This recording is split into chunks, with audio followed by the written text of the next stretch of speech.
suñu camarade di ami de longue date Mamadou Ndoye muy jàmbat naan que bind nañu le président Bassirou Diomaye Diakhar Faye depuis plus de 100 jours te boobu léegi amaguñu réponse ñoom ci seen bëgg-bëgg ci seen leetar boobu mu naan itam lu tax président de la république du tudd assise ci ay waxam. waaw ma ne suñu camarades yi nag nañu def ndànk nañu def ndànk nañu def ndànk suñuy camarades lañu ndaxte ñun ak ñoom ñoo bokkoon la gauche révolutionnaire dans ce pays ñii ñu bari ci ñoom ñoo bokkoon mouvement étudiant université génn bokk mouvement syndical enseignant génn bokk ay kuréelu politique doon jiima dajale nit ñi ànd di liggéey ak ñoom gis na ne que ay camarades yoo xam ne yi yu amoon taxawaay lu ñu démb de véritable leader amoon itam benn mouvement Ligue démocratique mouvement pour le parti du travail LDMPT mu doon une force politique très présente dans le mouvement enseignant et qui avait aussi une présence boo xam ne bii bu am solo sur le plan politique ñun ñëpp ñu ngi fàttaliku jamono Babacar Sané campagne électorale historique bi mu doon def di yëkkati loxoom ak drapeau Ligue démocratique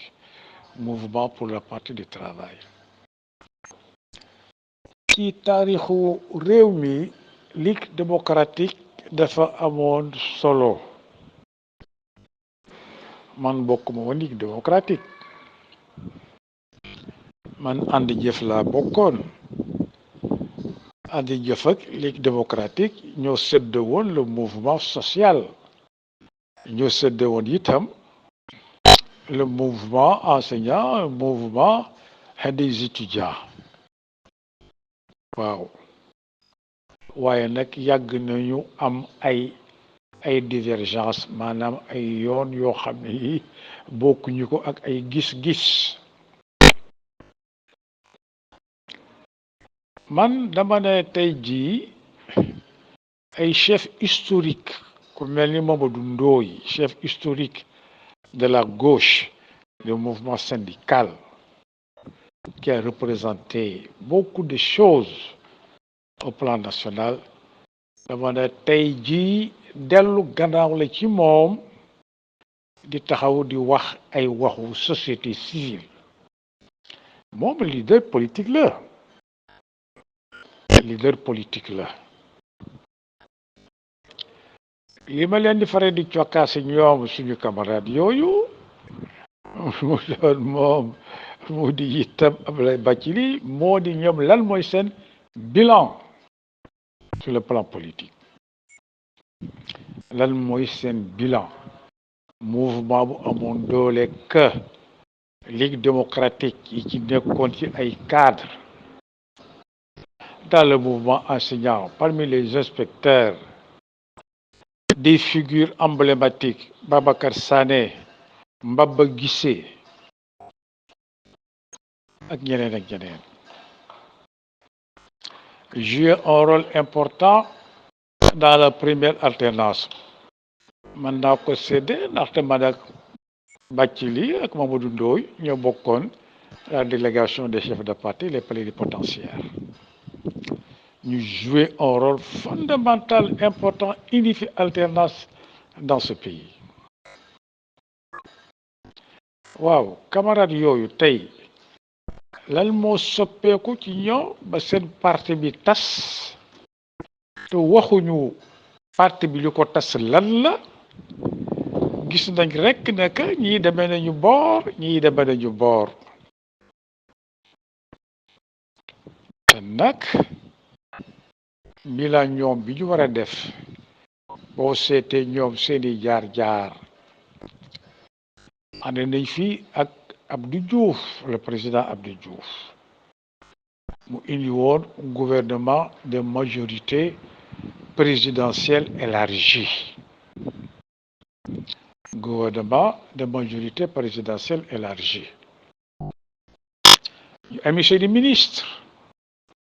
dans le gouvernement du président Abdou Diouf taxawaay boobu amoon na ay conséquences sur le mouvement enseignant daanaka ci la ñu pacifier ñoom seen syndicat bi nga xam ne ñoom ñoo ko sosoon bien que ci biir ku mel ni Castro Mamadou Diop Castro est resté un grand résistant waaye la politique bi nga xam ne moom la parti bi indi woon moo doon politique de collaboration avec le gouvernement ñoom lan mooy seen bilan foofu Mamadou Ndoye ci boppam man interrogé naa ko questionné naa ko au Sénégal à l'étranger par rapport ak yi mu fi indi les ailes de dinde yi doon wax dans le mouvement enseignant les volontaires et les vacataires moom Mamadou Ndoye moo ko fi indi dans le cadre de son association de l'école à l'échelle africaine ADES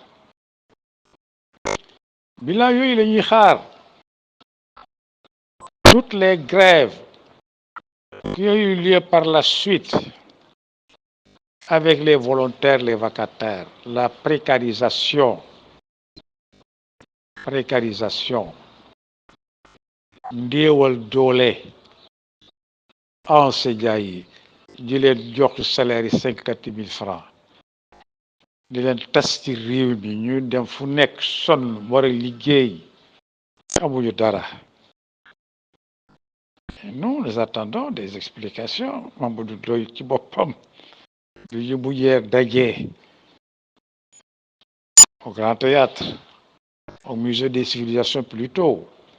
ñu doon célébrer Joseph Kizerbo nee naa ko Mamadou ñi ngi xaar say mbind say bilan nga wax ñun camarades yooyu dañuy wax ak ñoom di war di critique ak autocritique démb ànd nañu ak président Abdou Diouf ci gouvernement majorité présidentielle élargie alternance ñu ñëw def alternance ñu ànd ak le président Abdoulaye Wade ba neen Abdoulaye Wade génne ci gouvernement bi ngi fàttaliku seen diggante ak la camarade Mbaye Diack le président Abdoulaye Wade jël ko dugal ko à la présidence de la République repêché ko parce que c'est un camarade sérieux gars yi liquidé ko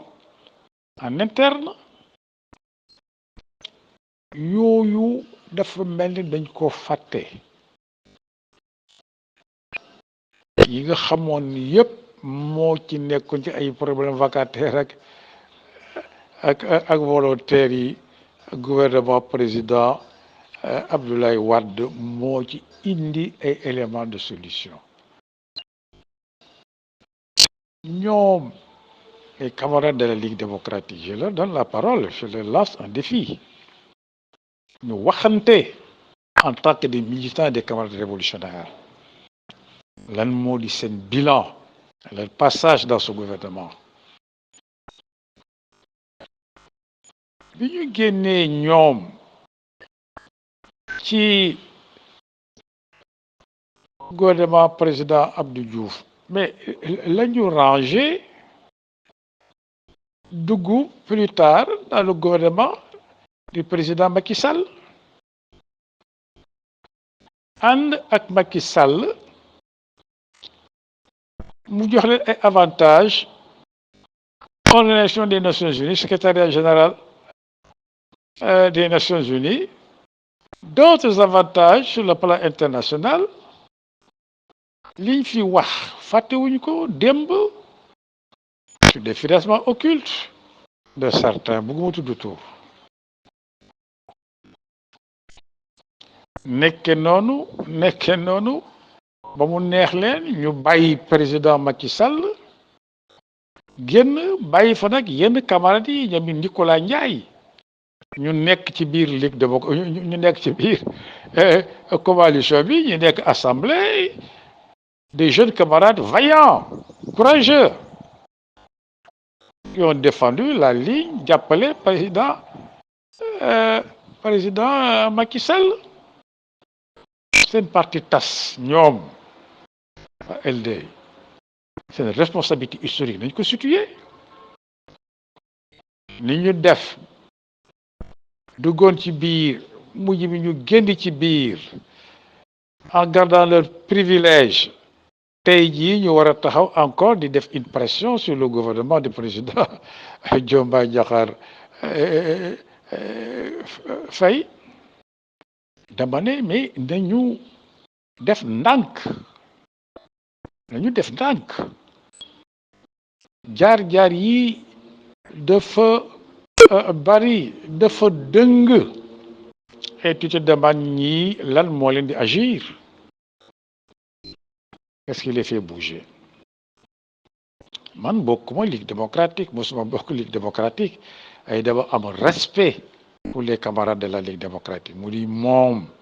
Dundooy mu di Ablaye Bathily mu di Yoro Dé tous ces gens-là yi nga xam ne ñun ñoo àndoon di cheminer dans le mouvement révolutionnaire dans le mouvement de gauche même bu fekkee ne bokkuñu woon ay gis-gis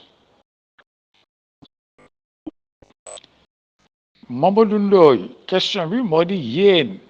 nga xam ne vous étiez les assisards bu baax des assises lan moo leen empêché à l'époque ngeen juboo présenter un seul candidat dem ci élection yi ñii jaar fii Benno ak Tanor ñii jaar fii Benno ak Moustapha Niasse derrière les anciens ténors du Parti socialiste que nous avons combattus sur tous les plans pendant des décennies et des décennies rangé derrière Tanor rangé derrière Moustapha Niasse perdre les élections war a dugg ci gouvernement président Macky Sall yooyu war na nekk ay points d'histoire ay points de bilan pourquoi les assises qui avaient autant de monde derrière Niasse autant de monde derrière Ousmane Tanor Dieng AFP ak le PS n'ont-ils pas conquis le pouvoir au pouvoir de tomber encore entre les mains des libéraux?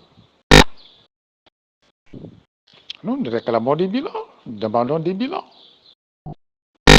à ces camarades-là. Ñoo bokk la même conscience historique, la même conscience historique. Tey ñi ngi bëgg taxawal le président Diomaye Diakhar Faye naan ko pourquoi doo appliquer woo la charte bi nga signé. La charte a été signée dans quelles conditions? Et ce n'est pas parce qu'il y a eu la charte des assises que cette charte des assises est une vérité éternelle pour tout le peuple sénégalais et pour tout le temps. C'était un moment de réflexion de certaines forces politiques que sont devenues ces forces politiques-là aujourd'hui. Nous avons dañu tas ñu def seen bilan bàyyi le président Diomaye Diakhar Bassirou Diomaye Diakhar Faye ak le Pastef ñu dawal seen dawal charte de bonne gouvernance d'où c'est pas le monopole des assises yi yorewuñu monopole charte de bonne gouvernance déedéet bu ñu amoon ñoom la une bonne gouvernance serait mis d'accord pour gagner les élections avoir un seul candidat defuñu ko. Le pouvoir de la société civile de def ay pression sur le gouvernement actuel mais nañu arrêté ñi ngi déglu aussi itam le comment dire ñuy def pression sur l'application nu mu tudd Birahim Seck forum civil. Vous n'avez pas élu le président Diomaye Bassirou Diomaye Senghor Bassirou Diomaye Diakhar Faye. Vous ne l'avez pas élu. Il a été élu par des Sénégalais. On a dit 56%. On n'a eu qu'une seule voix, yéen, personnellement. Nous devons rendre des comptes expliqués vis-à-vis du peuple sénégalais. Avec des pressions sur ITE, sur les déclarations de l'impôt, etc., etc.